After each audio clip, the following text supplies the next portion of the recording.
Die müssen ihn eigenen Seminaren ausgebildet werden, die dürfen nicht auf die anderen Universitäten. Kapiert? दोस्तों video को start करने से पहले मैं आपको एक चेतावनी दे देता हूं। अगर आप कमज़ोर दिल के हो या बच्चे हो तो इस वीडियो को बिल्कुल भी मत देखो, क्योंकि आज के इस वीडियो में हम शैतानों की असली आवाज़ को सुनेंगे और रियल लाइफ पर बेस्ड एक हॉरर स्टोरी को जानेंगे, जिसको सुनने के बाद आपके साथ कुछ भी हो सकता है। और अगर आप फिर भी इस वीडियो को देख रहे हो तो अपने रिस्क पर देखना। तो दोस्तों आज के इस वीडियो में हम एक ऐसे स्टोरी के बारे में जानेंगे जिसमें एक लड़की के अंदर एक या दो नहीं बल्कि पूरे 6 शैतानों का वास था। और ये कोई मजाक नहीं है, बल्कि ये रियल लाइफ पर बेस्ड स्टोरी है। और अगर आपको भी इस इंटरेस्टिंग स्टोरी को जानना है कि आखिरकार ये सारी आत्माएं उस लड़की के अंदर क्यों आई और ये सारी आत्माएं कौन थी, तो वीडियो में बने रहिएगा। दोस्तों इस कहानी की शुरुआत होती है 1952 में, जब जर्मनी के एक कैथोलिक परिवार में बहुत ही मासूम सी लड़की का जन्म हुआ जिसका नाम था एनालिस मिशेल। और मिशेल की फैमिली बहुत ही ज़्यादा धार्मिक प्रवृत्ति के थे और ईश्वर के प्रति उनकी अटूट श्रद्धा थी। इसी कारण से जब एनालिस बड़ी हुई तो वो भी धार्मिक प्रवृत्ति की हो गई और एनालिस के ऊपर धार्मिक स्टोरी से पॉजिटिव इफेक्ट पड़ा। इसी कारण से एनालिस किसी का बुरा नहीं चाहती थी और वो बड़ी होकर के संत बनना चाहती थी। लेकिन दोस्तों कहते हैं ना, जो किस्मत को मंजूर होता है उसे कोई नहीं बदल सकता। और एनालिस की किस्मत में भी कुछ ऐसा लिखा हुआ था जिसे एनालिस और उसकी फैमिली कभी चाह करके भी नहीं भुला सकते थे। एनालिस की ज़िंदगी का शुरुआती समय तो सही बीता, लेकिन जैसे जैसे एनालिस बड़ी होती गई उसे मिर्गी के दौरे आना स्टार्ट हो गए। शुरू में तो ये दौरे नॉर्मल थे, जिस कारण से एनालिस की फैमिली वालों ने इसे नॉर्मल बीमारी की तरह समझा। बट जैसे जैसे टाइम बीतता गया एनालिस के मिर्गी के दौरे बढ़ते जा रहे थे, जिसकी वजह से एनालिस के फैमिली वालों ने बड़े बड़े हॉस्पिटल से लेके बढ़िया से बढ़िया डॉक्टर से एनालिस का इलाज कराया। बट ये बीमारी रुकने का नाम नहीं ले रही थी और ये बीमारी एनालिस के ऊपर इतनी ज़्यादा हावी हो चुकी थी कि इस बीमारी ने एनालिस के दिमाग पर असर करना शुरू कर दिया था। और डॉक्टर के पूरी कोशिश करने के बाद भी वो एनालिस के इस बीमारी का जड़ का पता नहीं लगा पा रहे थे। और इतने सारे पैसे ख़त्म होने के बाद डॉक्टर ने भी हार मान लिया और कह दिया कि एनालिस का बीमारी का इलाज हम नहीं कर पाएंगे। और वहीं एनालिस की बीमारी हर रोज़ बढ़ती जा रही थी और एनालिस की हालत इतनी ज़्यादा ख़राब हो गई थी कि उसने खाना खाना भी छोड़ दिया और मरे हुए कीड़े मकोड़ों को खा करके एनालिस जिंदा थी। और यहाँ तक कि वो मरे हुए पक्षियों को भी खाने लगी थी और पानी के लिए एनालिस अपने खुद के यूरिन को पीती थी। सो गाइस आप इन सब चीज़ों से अंदाज़ा लगा सकते हो कि एनालिस की हालत कितनी ज़्यादा ख़राब हो चुकी होगी। और जब एनालिस की फैमिली वालों को कोई रास्ता नहीं दिखा तो उन्होंने चर्च का दरवाज़ा खटखटाया और अपने घर पर 2 प्रीस्ट को बुलाया। और इन प्रीस्ट ने जब स्पिरिचुअल तरीके से ये पता लगाने की कोशिश की कि आखिरकार एनालिस को हुआ क्या है, तो इसके बीच एनालिस की हरकत बहुत ही अजीब सी हो गई। उसने पादरियों पर हमला करना भी शुरू कर दिया और वो किसी भी तरीके से इस प्रोसेस को रोकना चाहती थी। और बहुत ही ज़्यादा मेहनत करने के बाद पादरियों ने ये पता लगा दिया कि एनालिस को हकीकत में क्या हुआ है। पादरियों ने ये बताया कि एनालिस के अंदर 1 या 2 नहीं बल्कि पूरे 6 शैतानों का वास है। मुझे मालूम है आपको इस बात पर यकीन नहीं हो रहा होगा, लेकिन आपको इस बात पर यकीन करना ही पड़ेगा, क्योंकि इस पूरे टाइम के दौरान एनालिस के कमरे में कैमरे लगाए गए थे जिसमें साफ साफ दिख रहा था कि बेड पर लेटी ये एनालिस अकेली नहीं है, बल्कि इसके अंदर पूरे 6 आत्माओं का वास है। और अभी वीडियो में आगे मैं आपको एनालिस के कमरे में रिकॉर्डेड उस रियल आवाज़ को भी सुनाऊंगा जो कि एनालिस के अंदर बैठे उन शैतानों की थी, जिसको सुनने के बाद आपके भी तोते उड़ जाएंगे।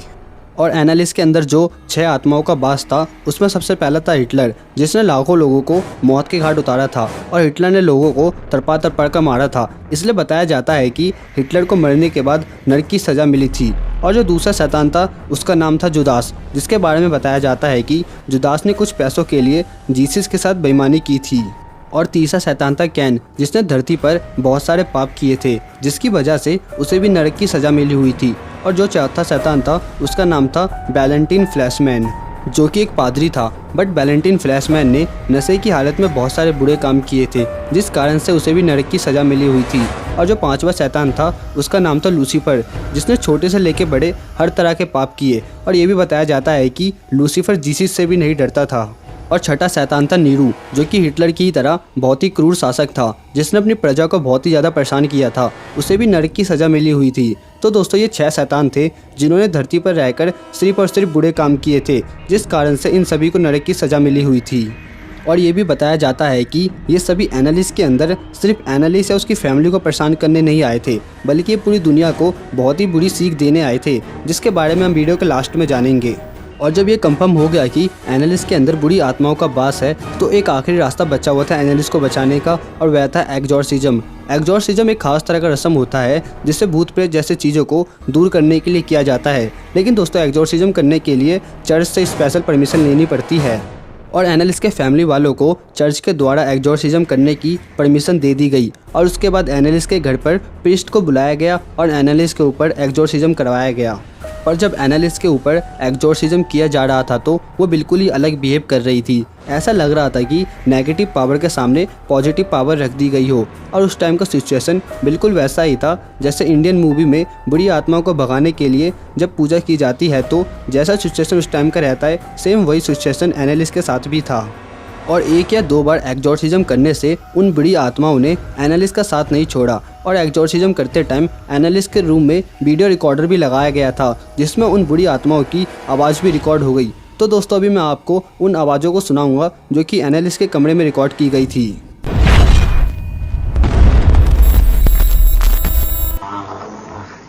Die müssen hineignen Seminaren ausgebildet werden, die dürfen nicht auf die anderen Universitäten. Kapiert? Klar. Ist da sonst noch etwas zu sagen? Weil